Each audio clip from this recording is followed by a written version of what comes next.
Good morning, everyone. Dr. Victoria Scribo here, speaking to you from the Seeds of Transformation Healing Center in Wareham, Massachusetts. Today is the 26th of February, and it is a Friday, or the 27th and the Saturday in Australia. The moon starts the day in Leo and shifts into Virgo at 12:08 p.m. Hey guys, I'm sorry. Yesterday I got confused. I know it's hard to believe that I would get confused on what day it is, considering I look at life days and months and years ahead of time. But I had the wrong day yesterday, and I did have the wrong astrology. I actually gave you the astrology of today, so just as a review, I'll give you the review of today, and then I'll tell you what yesterday was about.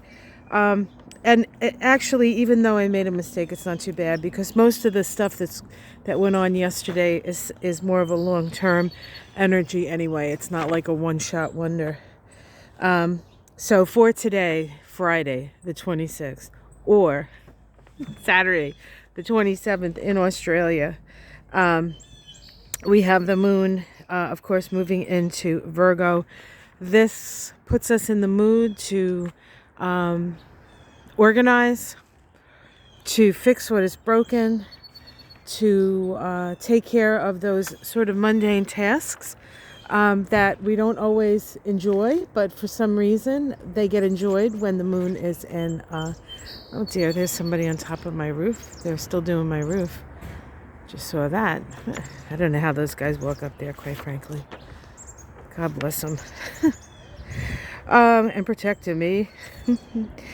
So we have the Virgo moon, and the Virgo moon does make an opposition to Venus that moved into Pisces yesterday. Actually, that's one of the things that happened yesterday.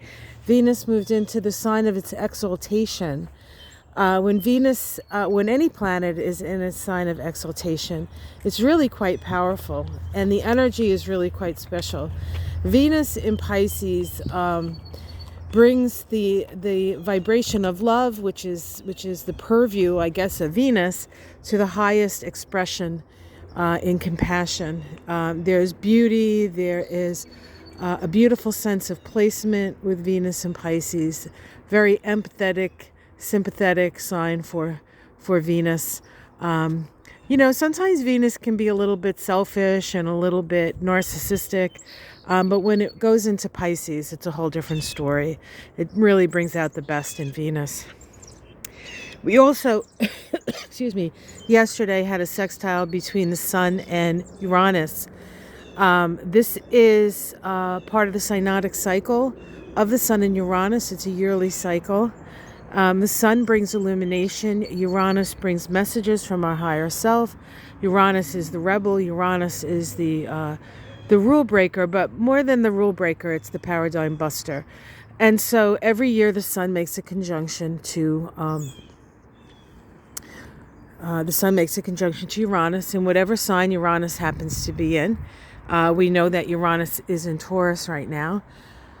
And so all Uranus and Taurus things sort of get activated through this cycle. Now, what could that be? Well, it could be the illumination of our relationship to the planet Earth, our illumination around money, our illumination around our values and what's important to us. How have your values changed over the years? Over the year. Now, this part, the sextile in this synodic cycle, a synodic cycle is a 360-degree cycle. When we get to this sextile, this is the waning sextile. We're at 300 degrees. And so we have, 60 more degrees to go.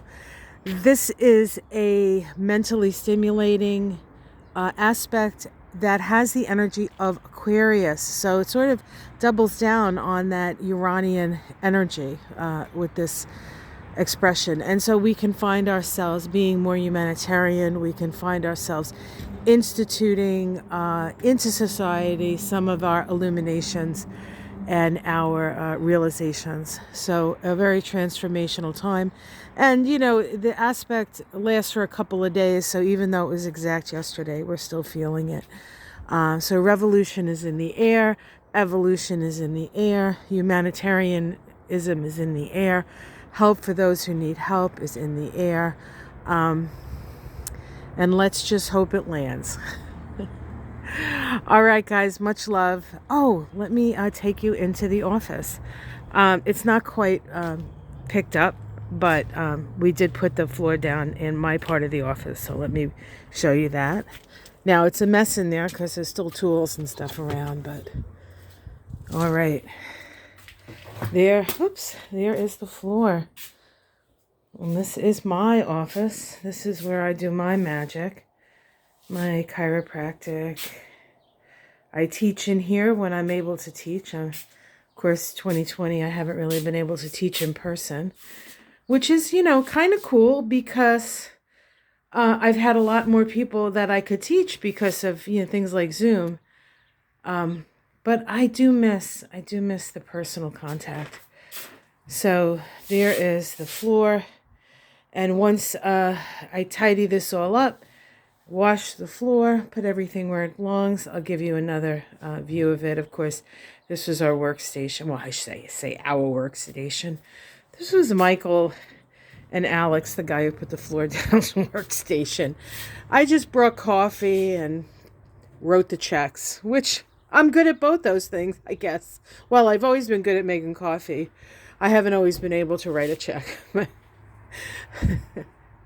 I'm going to have to stop writing checks now because I just spent a whole boatload of money fixing things up. But, you know, a realization around money. Did I say that? Revelations. Oh, no. No, seriously, though, guys. Have yourself a great day. Like, subscribe. Much love. And I will see you later today for Because You Asked. I still haven't picked questions. I still have to do that. Looks like Denise will be, oh, that wasn't me. That was the compression thing that they use for the roof, just so you know. Denise and I will be chit-chatting tomorrow morning. So tomorrow at some point we'll have a high tea with Denise again. And I'm going to put a little bug in Marianne's ear and see if she's ready to do another sit-down chin wag, as they say in Australia. I'm learning all the Australian lingo. I thought about doing it with an Australian accent, but that's probably not a good idea. All right, guys, much love. Take care, and I will see you tomorrow.